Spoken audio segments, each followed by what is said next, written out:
an idea for something can sometimes seem great, and then you do it and it can feel great, but then when you watch it later, you go, that wasn't the right move.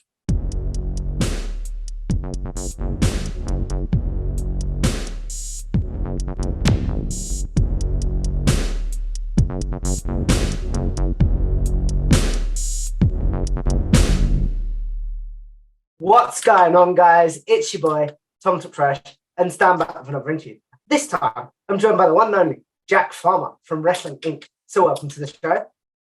Hey, thanks for having me on. First time, long time, as they say, Tom. I'm glad we get to finally get to chat together. This should be a fun one. I'm looking forward to chatting, talking, I should say, rubbish with you.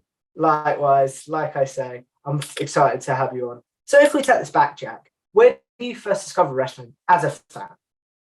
So I have a few different answers for this. The first time I was ever introduced to pro wrestling, my cousin, he used to babysit me as a kid, and he would always bring over wrestling tapes. He's a bit of a wrestling historian. And so he would always bring over wrestling tapes and I would watch those. And so my first introduction to pro wrestling, I wasn't following it regularly. It was just these random tapes that would come on and I'd be like, I like this guy. I like that guy. This person's interesting. I always say the first real memory of me watching it and being into it was the Royal Rumble. I always mix up the numbers of which one was which and what year it was, but it was the Ric Flair winning Royal 92, Rumble. 92, right? 92 or 93. I think it's 92. I think it's 92. This is where I lose my pro wrestling credibility, is like when it comes to numbers. Like if you ask me what number Stone Cold and The Rock faced off at WrestleMania, it's like, I can't tell you. I don't know. I think it was like 18, maybe 19. I don't know. I can't tell you, but I remember it. I can't tell you the years or the numbers though. But that said, that was the first one I remember watching. And it was really because if you recall the end with Hulk Hogan getting eliminated and then pulling out Sid Vicious. And I just remember being very confused. Why is Hulk Hogan being such a sore loser? It confused me, Tom. I was confused. And so that's why it's the first one I really remember. So you talked about there your cousin being a wrestling historian and stuff like that. Mm-hmm. And watching his tapes. Was there ever a tape that you was like, can we watch this again? This was fun. Like, I imagine it was Rumble 92, but every Royal Rumble, those were just the things I loved. I loved because, especially as a kid, I guess I had a short attention span. And so I'd be like, I like this person. They'd come out. And then by the time I got bored, I was like, oh, a new person's coming in. I can watch this one. And so those were the things that really, the Rumbles always just captivated me and got me really interested. And anything with multiple people. So anything like a War Games, when WCW was doing their World War IIIs, that kind of stuff. I would say definitely the thing that like hooked me into wrestling, though, the thing where I was like, now I'm definitely watching every single week. Speaking of WCW, was the NWO, and it was Scott Hall coming through the crowd, and subsequently my friends getting involved in it, and us playing video games, because they got into the video games and then they got into the wrestling, and then it became a friendship thing, where I could finally chat with my friends about it. And that was really what locked me in. And so that's why I say there's kind of different levels depending on how into it I was at the time, if that makes sense. No, totally. I understand what you're saying completely there. Yeah. So you talk about the NWO, so 90 Bash at the Beach 96 being the moment that you were like, okay, wrestling is my thing now, sort of thing. So up until that point, were you just strictly tape trading and with your cousin and just catching episodes where you could, sort of thing? Yeah, and so I had it was my cousin bringing over tapes. I had one friend that was kind of into it, and so we would watch it every now and again whenever I went over to his house or whatever, and we'd turn it on, and it was I was that casual wrestling fan that we talk about so much these days, where I'd watch it every now and again. There were certain wrestlers I was into. There were certain wrestlers I wasn't into. I was very much I loved Repo Man. I loved the Mountie. I loved a lot of those guys. I love Sergeant Slaughter. I definitely love the characters, but Bret Hart was my favorite, really in my earliest years. I was a huge Bret Hart fan. I always say if I could go back in time, if we had a time machine, everyone would use it. I have some time machine questions later. I'm not going to. Oh, really? Okay. Well, maybe I won't step all over the time machine questions then. But I always say I wouldn't go back to save the world or do any good. I'd go back in time to try to get one of Bret Hart's sunglasses that he gave to a kid That's when he cool. walked out. That's how I would use it. I wouldn't stop any horrible things in the past. I would use it to just get a pair of Bret Hart sunglasses. That's really cool. So when you do start watching consistently WCW, what is your not output or input? I can't think of the word. What is your like watching of the WWF like at this point? Are you strictly a WCW guy, or are you flipping back and forth because it's the middle of the Monday Night Wars? How are you consuming your fandom when you do become that all-in wrestling almost? I'm kind of a nerd when it comes to watching anything. And so I would always tape WWE and I would then watch that either after or sometimes the morning before school. I would flip back and forth a little bit, but I was very much team WCW during the Monday Night Wars. No one wants to admit that these days, but back in the day, I was definitely team NWO, team WCW. And I would always record. I would record everything, and yeah, usually I'd watch it afterwards. You have to get it. You'd have to watch WWE before school started the next day. You know what I mean? Because you had to be If able to people talk start about it with your talking about friends. it, I suppose. Yeah, so you'd always have to. I mean, I loved it. It almost sounded like a job, though, the way I talk about it now. Where I'd want to make sure I saw everything, so I could show up to school the next day, and we could talk about it. And we could talk about our favorites and who was great, who wasn't, and all that good stuff. And I think that was probably my favorite time during that era, was the fact that so many people were into pro wrestling that you could chat about it with your friends and say, this person's great, that person sucks, or make fun of each other, or, NWO for life, or no, DX and stuff like that. You get into those arguments. And that was really my favorite part about that whole time in wrestling, to be totally honest, was just being able to argue with my friends about it. You talked about it being a big part of your life and it being able to argue with your friends and stuff in a positive way. But Yeah. do you think wrestling will ever get to the point again where we're at a point where it's like, okay, we can talk about wrestling as if we're talking about a baseball game or a football game, etc. You think we'll ever get to that point again? I think we kind of are getting closer to that. It's definitely not, at least for the people I'm around, as much as it was back in the late 90s, but it does seem a little bit more accessible than it has been over the past 10 years, because as you know, it felt like it got really cool during that Attitude Era, and then it became very uncool for a while. I feel like it's getting cool again. I don't know. I do notice more and more people talk to me about it, people who I don't necessarily think of as pro wrestling people. I was at an event this weekend, and someone who I would not have thought would have been into pro wrestling was asking me about pro wrestling. And I think it's happening. I think there is a level to it that it could happen. What's interesting about the future in this day and age is because the world is changing so much, it's hard to predict what kind of media will be popular in the future at all. I mean, for all I know, I always think, in 10, 15 years, the most popular pro wrestler may be a video game character that is successful in esports playing as a wrestler, if that makes sense. It's interesting. The world is changing so much. It's hard to say what will be popular, but it's certainly not out of the realm of possibility that it could be that popular again. You also talked about that, and I'm very curious to know. You talked about people coming up to you and talking pro wrestling. How much do you think that has to do with the fact that you are in the pro wrestling media, quote unquote? How much? And people think, oh, you might know the answer to this question. Do you know what I mean? Yeah.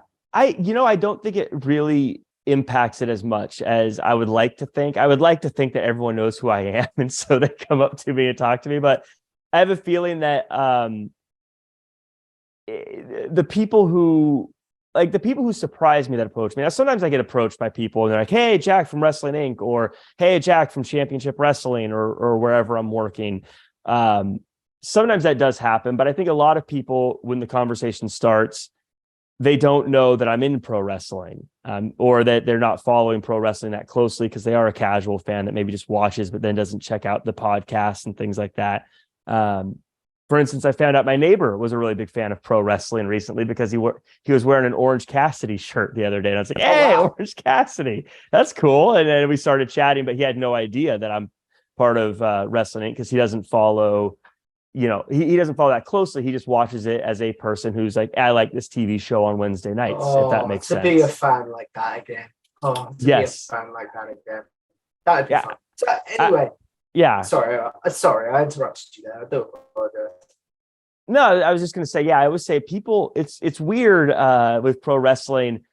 When you are at that level, you always want to know more and more and more about it. But I would say, like, no, stop. Just be a fan. Don't learn about it and just let it be a TV show that you enjoy because the magic is still there. Once you start figuring things out, you lose some of the magic, I think.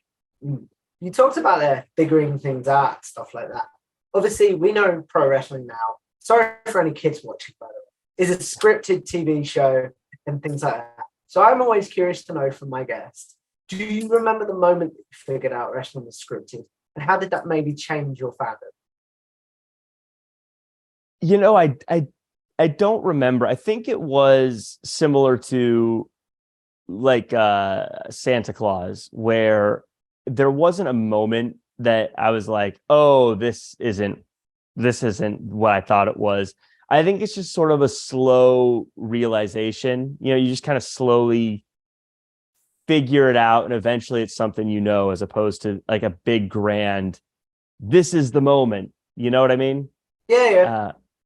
So I don't really have like a moment where I was like, oh, this is where I figured out it totally wasn't real. But yeah, I don't know. You just kind of figure it out. No specific moment though. It was never spoiled for me.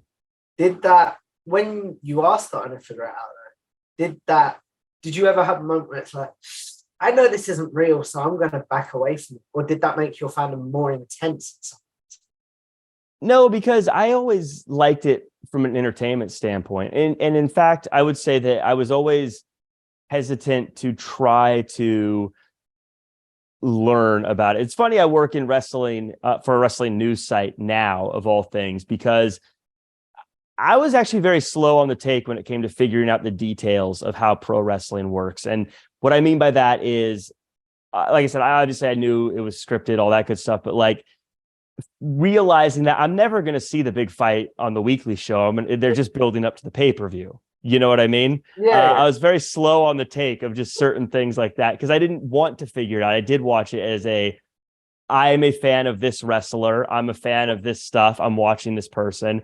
I'm a fan of the NWO. I wasn't watching it as let's figure out what the next step is, or so like when Goldberg is undefeated as the world champion and it's not Starrcade, I didn't think to myself, well, he might not lose it here because they're going to save it for the big show. I was just like, oh yeah, this is the match. What if Conan beats him? Conan wasn't going to beat him, but you know what I mean? I was like, you watched it as a fan though, which I think is cool. Yeah. And so I was always into that. And to this day, it's something I definitely try to bring to when I watch it now. And so a lot of times I get criticized on Wrestling because they say I'm very positive, but it's because I'm trying to watch it as a fan and not get into the minutia of, well, this story needs to be set up this way, or what's the booking like? I'm just like, did I have fun watching this? Yes. Great show. That's how I try to look at it. That's really cool. So you talked about the remaining positive stuff. Before we get into your journey of wrestling, on days where you do feel like I've watched far too much wrestling this week, or something like that, or maybe you're just burned out for personal reasons or something, how do you make sure that you stay like in the zone to watch wrestling, but also don't become burned out? Something I think is really important for wrestling fans to do. I'm a big advocate of taking a break.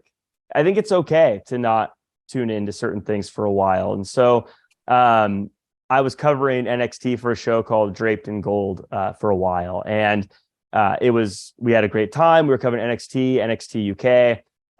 It made the switch to NXT 2.0. NXT UK shut down. We still covered it for a while, but eventually the show decided to go on hiatus. And so I said to myself, look, I'm not covering NXT for any shows. I'm not like, I don't have to watch it right now. So I'm just going to take a break from it. And so for a couple of months, I didn't watch NXT. Now I'm covering it again. Draped in Gold is back, and I'm also covering it here and there on Wrestling Inc. And so I've started tuning back into it, and now I have fresh eyes again, and I'm not feeling burned out and not feeling like I've been like, oh, I got to watch this again. I think it's okay to say, you know what, I've been watching, Monday Night Raw every single week for the past 10 years, and it feels like I'm just trudging through it every single week. It's okay to say, you know what, I'm just going to watch SmackDown for a few months and then jump back into WWE Raw. I think it's okay to take breaks from things if you're just not feeling it. And I think that sometimes as wrestling fans, you're like, no, I've watched everything. I got to watch everything. It's a part of what I do. It's okay to just say, you know what, take a break for a little bit, come back with fresh eyes, and then you appreciate everything so much more, I think. I fully agree with you there. But one thing I am interested to know, you talked about taking a break from certain products and stuff like that. Was there ever a moment that you took a break, either early in your fandom and stuff, or currently, and maybe you missed something big and you're like, oh man, why didn't I choose to watch this show?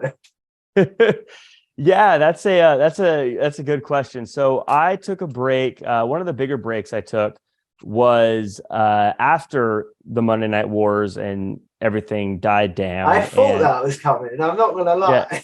Yeah, that was it. I think I watched through, I think WCW went down. I think I watched the Invasion, and then after that kind of settled down, I felt burned out from it. Yeah, and I took I think I took 2 years off, and so I missed a bit there. I missed the original debut of John Cena. I missed a few things like that. Again, I jumped back in, and John Cena was around for a while, so I didn't miss John Cena completely. But could you see him? That's the question. No, I could not see it. I'm sorry, that was there. Sorry, comments. But yeah, so but at the same time, I always say with wrestling, wrestling is very good about having archived footage. So if you miss something, it's incredibly easy to go back and see it if you want to. And two, it always marches on. There's always going to be more stuff's going to come out. And so you're not really going to miss anything. I think of it very similar to other sports. So I'm a big Seattle Seahawks fan, for instance, and I watch every single... That's American football, right? I don't want to sound ignorant, but I'm English. Yes, and I don't get American football. That is the true football, the real football. That could be a debate, but that's a whole nother podcast. So, yeah, I'm a big fan of theirs, and they had a great run. They went for 10 years. They were a great team. I was following them. And then they went through a rebuilding year. And I just said to myself, you know what? I'm just going to take a year off and check the scores, but not watch every single detailed thing about them. And it was great. I was able to sort of refresh, and now they're still kind of rebuilding, but was able to jump back in. And now I don't feel like I'm burned out on them anymore. And so I also don't feel like I need to go back and watch the games that they were getting beat up in either. You know what I mean? Yeah, 100%. But is there, maybe there isn't something you missed that you're like, oh man, I missed out on this and I'm sad about it. But is there something that maybe you did miss and you're like, yeah, I understand why I wasn't. Oh, as far as the stuff that wasn't as good. As good. I found a way to always be watching when the worst stuff was happening. Oh no. Yeah, I've always found a way to be watching with that. I watched every episode of WCW through the very last years where it was just horrible. I was a big fan of TNA when it was going through some rough times. WWE when poor Eric Rowan had to come to the ring with a cage that had a spider in it. I was there for all of that. I feel like there was none of that stuff that I was like, oh, I'm glad I missed that. That stuff I happen to be there for.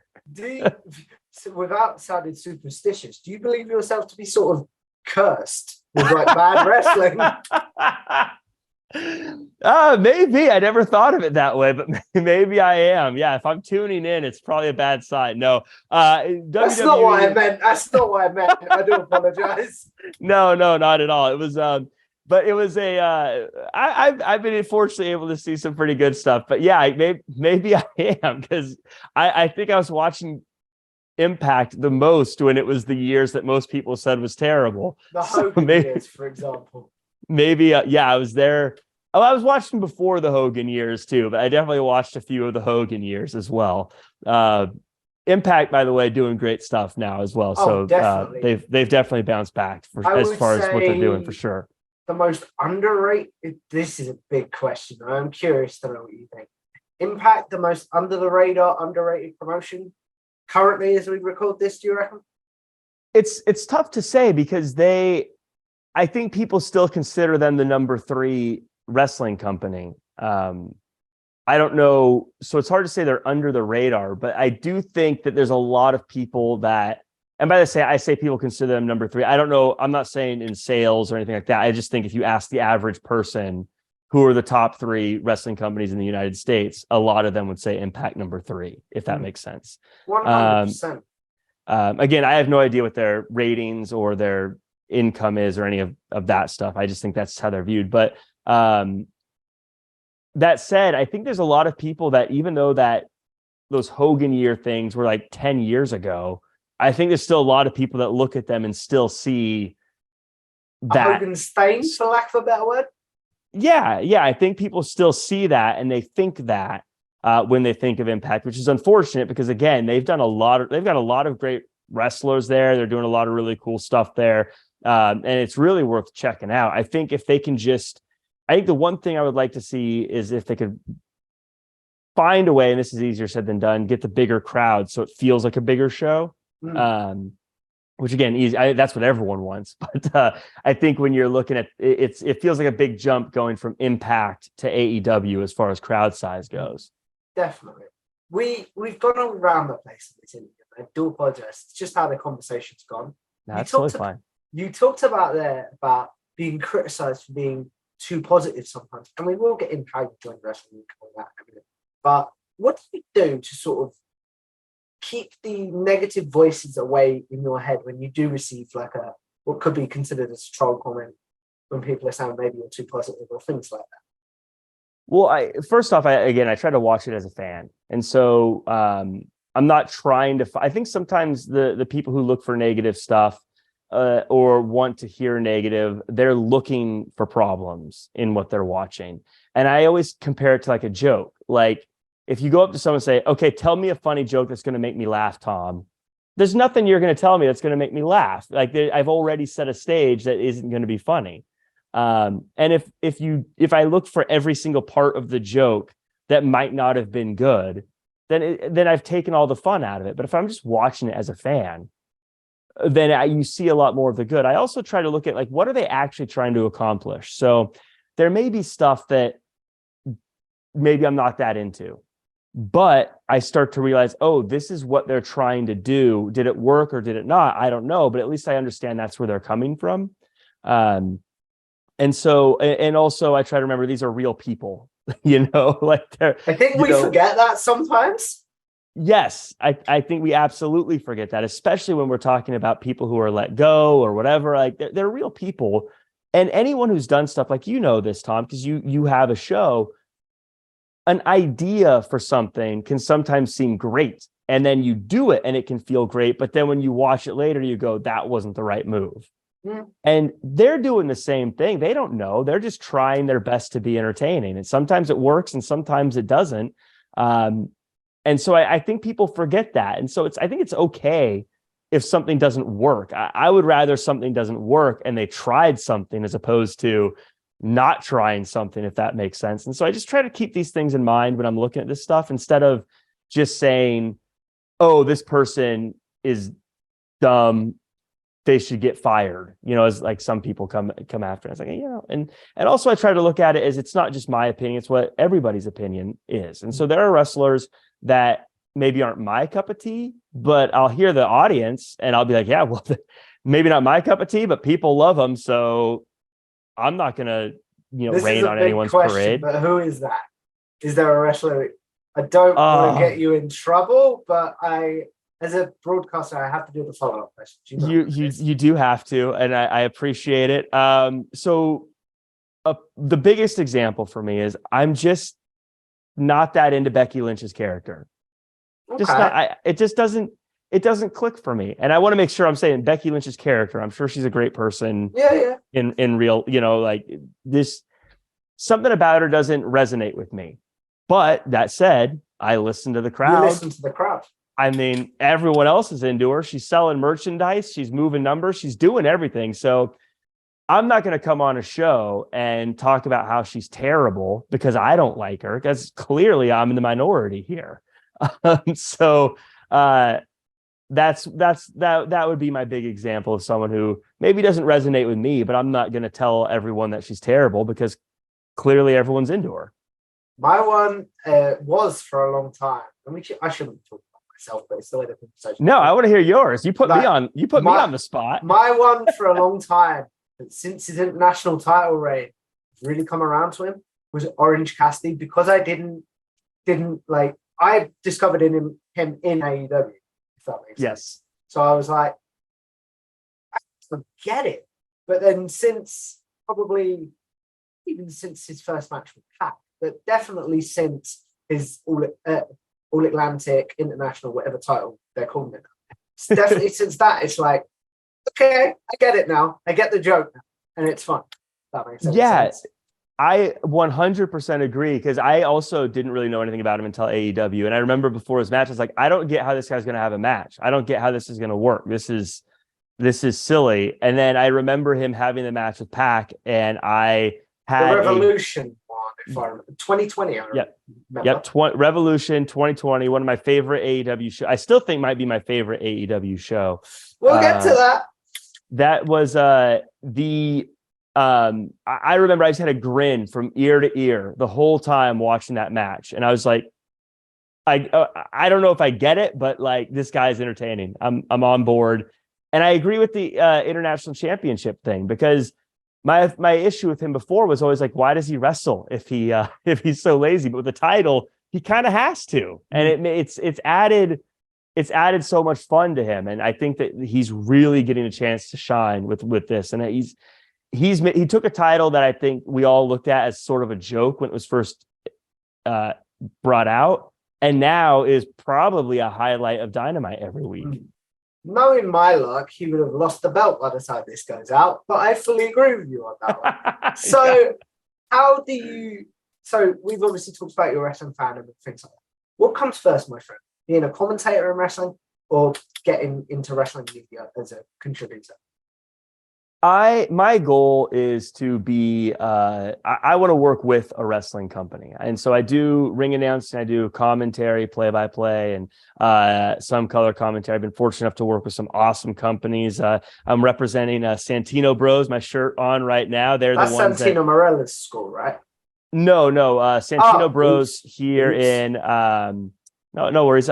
Here in Southern California, Joey Chaos and Mongol Santino and Sylvia, they run it, and they've had some awesome students come out of there. Brody King right now is probably one of their most successful, came out of there. And they got me going. I do commentary for them now, but also Championship Wrestling. I got to do ring announcing, interviews, and commentary for Prestige Wrestling. Just recently I got to do with them, and they're great. Defy in the Pacific Northwest and a lot of places. That's really where I want to be. My hope is that I can eventually get to work for a WWE, AEW, Impact, wherever, and get to do that down the road. That's the real dream. So how do you join Wrestling Inc. then, if that wasn't your initial dream? So it was the whole, honestly, everything that I'm getting to do right now kind of came in a roundabout way. I DJ. I'm a DJ. That's how I pay the bills in a lot of ways. And I was just looking to gain some more experience to do more broadcast stuff. And I thought, as silly as this sounds, especially now, originally I thought to myself, I want to get into radio and do more radio stuff. So I got to learn how to do radio stuff. And there was this company called AfterBuzz TV that was co-founded by Maria Menounos, who is a ambassador to WWE. And I reached out to them through a good friend, Flobo Boyce, and I was like, hey, I want to work with you guys. And they said, hey, we have an opening in our wrestling and sports division. And I was like, they're like, can you talk about pro wrestling? I was like, yeah, I can talk about pro wrestling. That's like saying you're going to pay me to talk about my hobby. Like, yes, please. Yes, yeah. Well, you got to play it cool, though. You got to play it cool. Like, well, you know, yeah. But you know what I mean in that sense, though, don't you? I was like, well, you know, I might be able to make it work if, you know, maybe we could swing it. No, but I was able to do that. And, you know, I had fun with that. And then when the pandemic hit, they closed down. Oh, wow. And, well, I mean, they're still open, but they stopped doing like the wrestling coverage. And I think now they just, basically, as far as that went, it was gone. And so I started reaching out to people, and I reached out to Raj Giri, and we had a few conversations, and he was incredible as far as giving me opportunities. We chatted on the phone. They vet people pretty heavily at Wrestling Inc. And so we had multiple phone calls, and then I had to do a couple of, I was like a guest here and there for a while before eventually. Screen tests? That would be the phrase. Yeah, well, and then they were like live. Like eventually, they had me doing live ones where I would be like just the extra person. You know, like so and so couldn't make it, so this random guy, Jack Farmer, is going to sit in. You know, and did that, and then eventually that built up from there. But Raj Giri has always been a huge cheerleader for me and helping me get going, and I can't thank him enough for giving me the opportunity, for trusting me with the opportunity. But then even once I was there, to really sort of help make places for me there. And I'll always be, I'll always have Raj's back. I always defend the guy. He's always been very helpful to me. You brought up Raj Giri, and I do have a similar thing. Like, I've told this story before, but I'll tell you in case Raj hasn't told you. When I started my channel, I was just like your good self, reaching out to people. Raj was one of those people that was like, yeah, you don't have experience, but your concept for your show sounds fun. I'll come on. Like, that was fun. And it was like, wow. Like, I still go, wait, I got to talk to probably, without bashing, one of the top journalists in wrestling. That just happened. But anyway, as Raj is one of the top journalists in wrestling, what is something you have either learned from him or like watched him do when it comes to podcasting or journalism? You're like, I'm going to take that and use that in places that I work in the future.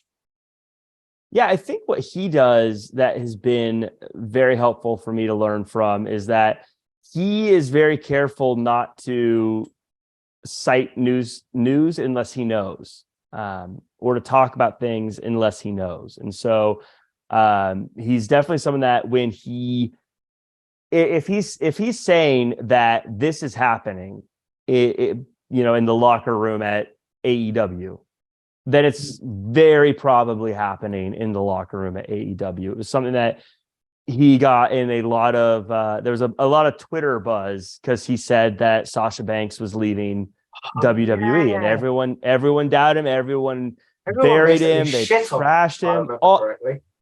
All over the place. And then we eventually find out it's true. And a lot of people were surprised. No one really apologized to Raj, by the way. I'm going to throw it out. People should apologize to Raj for the way they talked to him after that. But when we all found out it was true, I wasn't shocked at all, because I know that Raj isn't going to say something like that unless he is very sure that it is true, which turned out to be the case. And I think that when it comes to news, unless you know, you shouldn't say anything. And that's why like you look at the AEW brawl out situation with like CM Punk and everything else that was happening. My first thing I say whenever I talk about it is, I have no idea what happened backstage. No idea who did what. This comes with an opinion warning sort of thing. Yeah. Yes. Like, I have no idea. I don't know, because I think we all say, oh, well, I read a few tweets, so clearly so-and-so is to blame, or clearly this is but we don't know. This is just what's been thrown out there. And I think that, so if I don't know something, I try to make sure that before I talk about it, I'm very clear. I don't know about this. Or this is what an article says, not what is actually happening, which I think more people in all news should probably do, but that's a whole other. That's a whole nother podcast. Yeah. What about, like, I know this might sound like a bad question, and if you want me to edit it out, it's fine. But like, Raj has obviously been in this for a long time, but what do you think maybe either you've taught him or something he does that you're like, okay, he does this his way, but I'm going to do that my way? Yeah, I think I don't know if I've taught him anything, but I think that, and one of the reasons I like working with him is he is very, very business minded. And so, for instance, if we're saying who's your favorite wrestler in the world right now, he's going to say the biggest box office draw. He's going to say whoever the biggest box office draw is, the person doing the biggest numbers. That is the way he is absolutely focused. Where me, I always just say my favorite is whoever, like I said, makes me feel excited. So we would probably argue, I'm sure, if we were to say who's your favorite wrestler, he would probably say something like Roman Reigns, where I would be like, I don't know, Akira Tozawa right now. He's so fired up to be on TV. I love this guy. And he'd be like, what? What are you talking about? No one's tuning in to see Akira Tozawa. I was like, I am. I'm into it. And I think that's why we are usually a pretty good team when we're on any show. But something that I think that really sets him apart is he's very business minded, and that's where we're different. Is I'm very just like, how do my feels? How are my feels when I'm watching this? Yeah, I think that's really cool. So you talked about the difference when you're podcasting. I don't know how much off-camera time you have with Raj, but like, how different is your on-camera chemistry to your off-camera?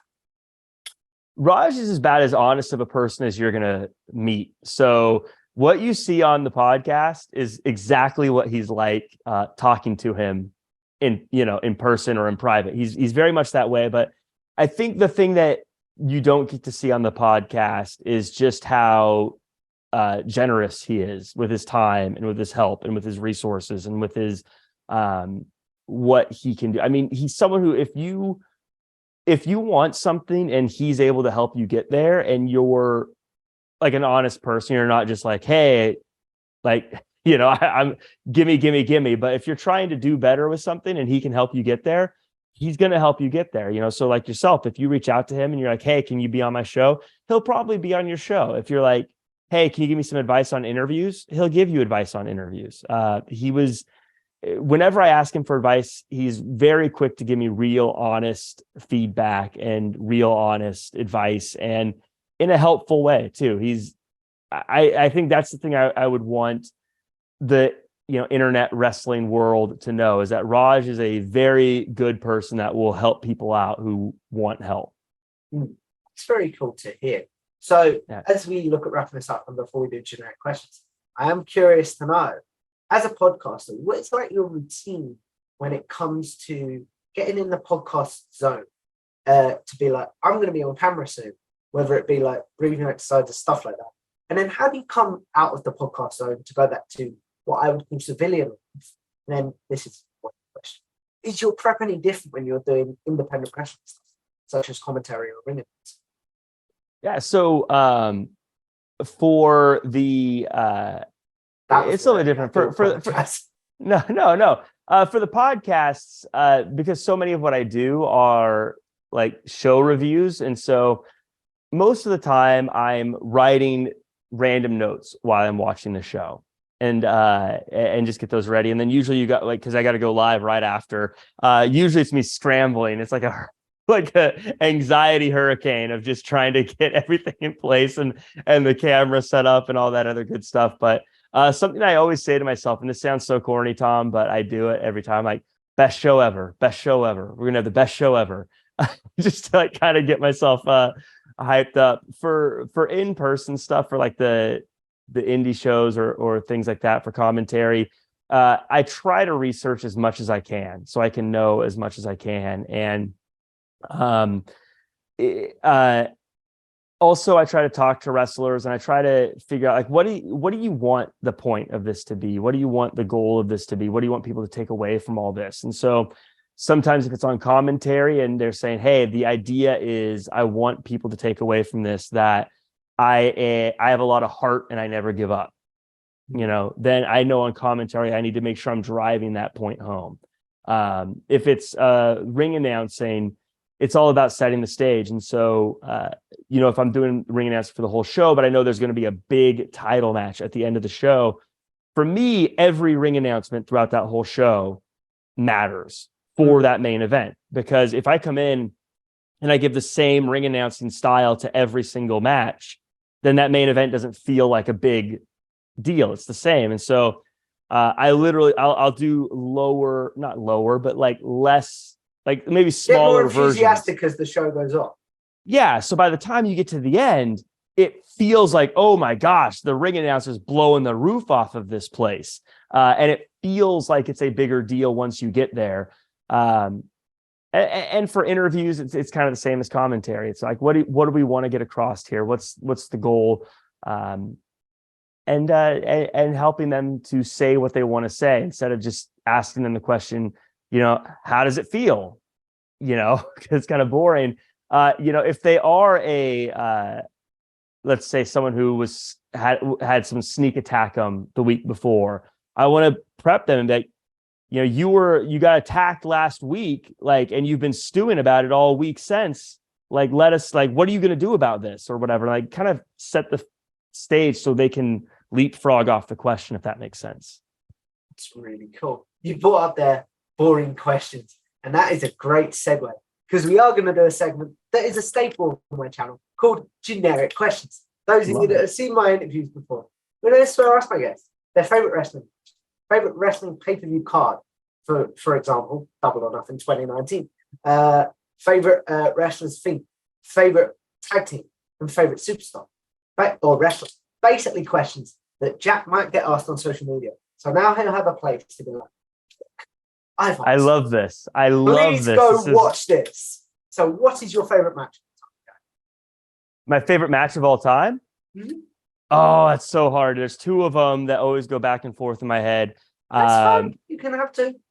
But I hate when I ask someone what's your favorite one thing and they give me two, I always say that you can't do that.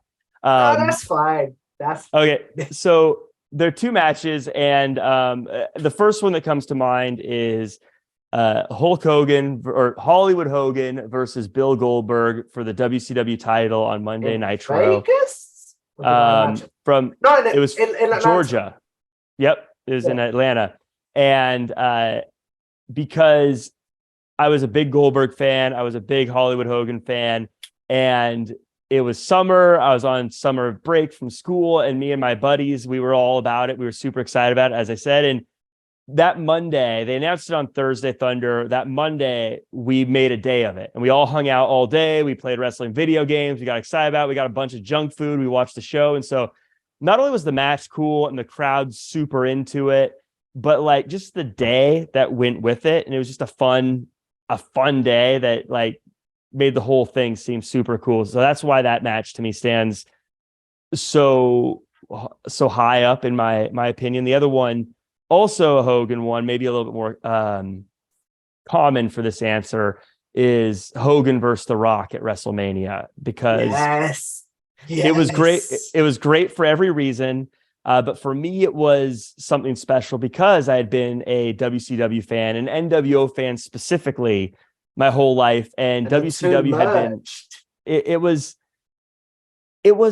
I felt like as a WCW fan, I was kind of outcast for so long and made fun of, oh, you like WCW, you like, because the last years were so bad. And when they got in the ring, that moment and the stare down, not only again was I a WCW fan, but I was a NWO Hollywood fan. I never even went to the Wolf Pack, Tom. I was a Hollywood fan. I was Hollywood the whole time. I was for life, like I said. And so when that opening moment, they finally lock up and Hogan shoves The Rock down and then does his flex and the crowd goes nuts.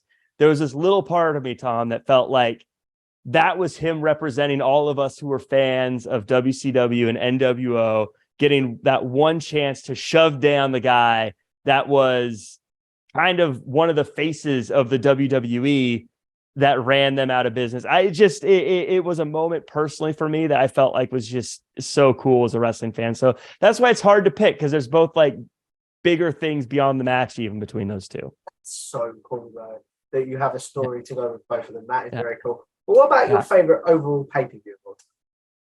I think it was, not counting ones I've been to, because I feel like when you go to one, it doesn't count anymore. Okay.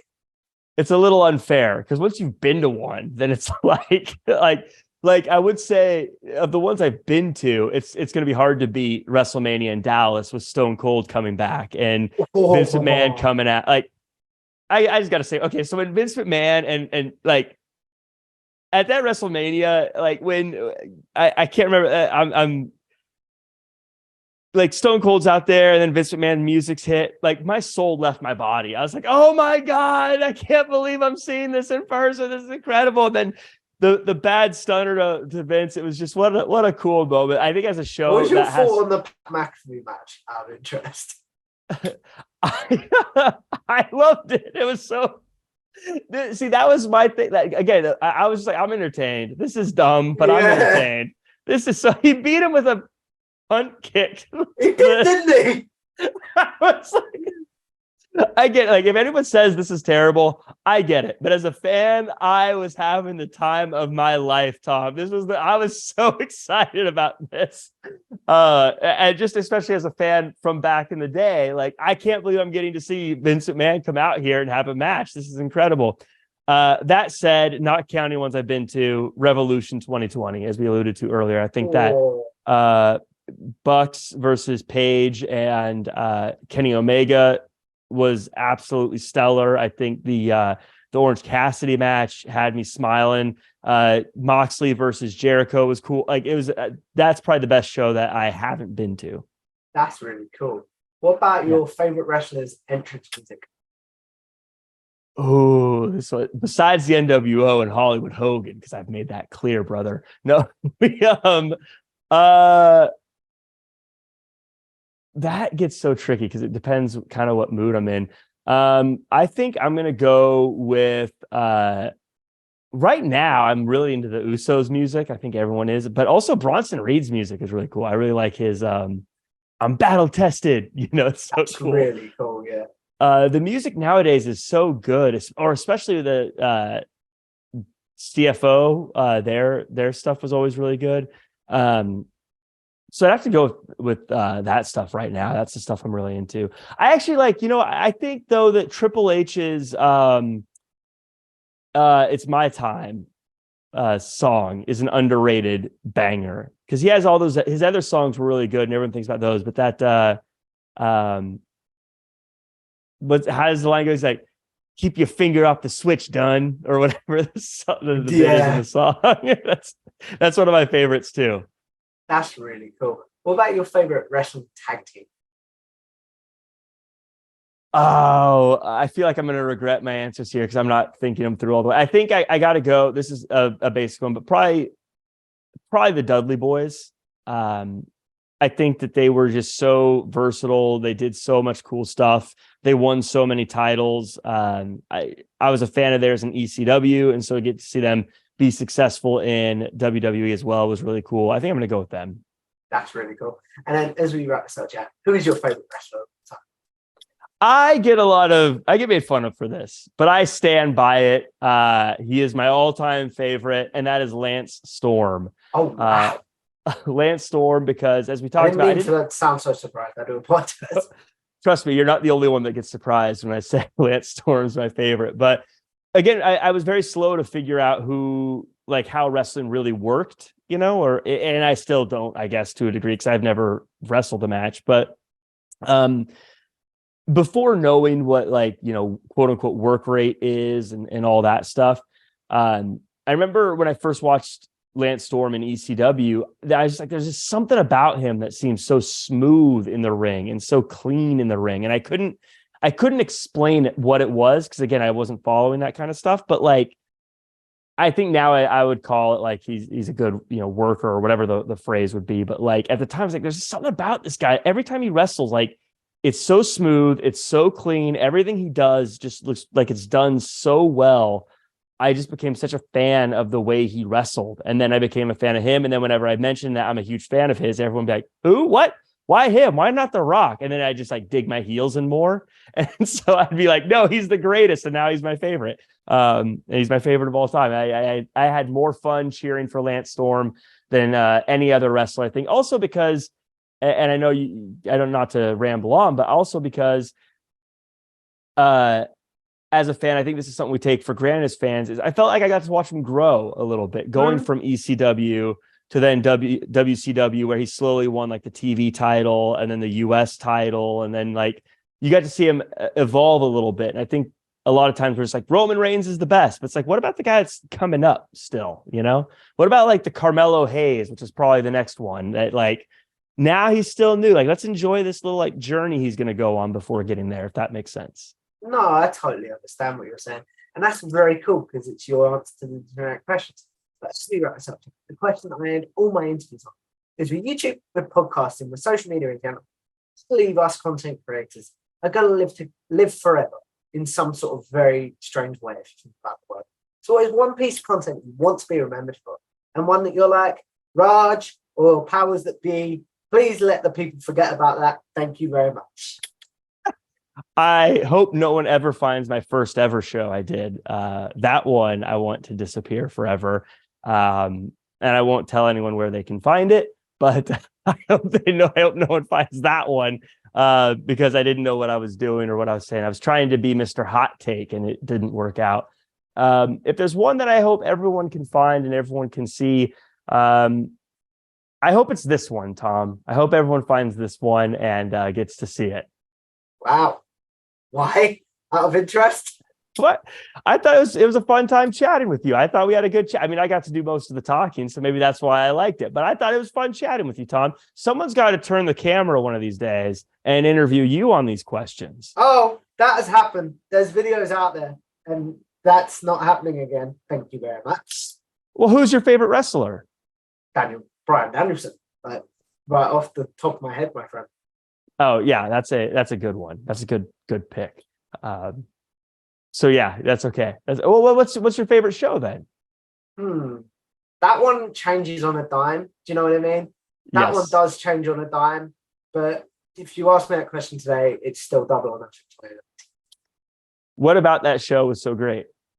I mean, it was a good show, but just for you. I think for me, it is one of those where it's like, that was the first wrestling I discovered outside of the WWE bubble. Does that make sense? Oh, very cool. Yes, absolutely. So it was like, wait, there's more to life than WWE every week? Yes. Yes, it was a great show. Very exciting. It was an exciting time too. But as we wrap this up, Jack, where can the good people find you and your content? Yep. You can find me at Real Jack Farmer across all social media. That's usually the easiest way to do it. Like I said, I do lots of commentary and ring announcing and interviews for a ton of different places. I just did one for Influencer Fight League, which is people with large social media followings punching each other in the face. That was a good time. But I'm always doing stuff like that. So just follow me at Real Jack Farmer across all social media, and you'll be up to date with everything I'm doing. It's well worth doing, guys. Not only probably one of the hardest people in wrestling, like the wrestling industry and wrestling media, but one of the nicest based on this conversation alone. God. So if you guys like this video, keep going. If you guys like this video, make sure you like, share, and subscribe. It's Tom Talks Rubbish on YouTube. Follow me on Twitter at Tom Talks Rubbish, and I will see you in the next interview. Goodbye now.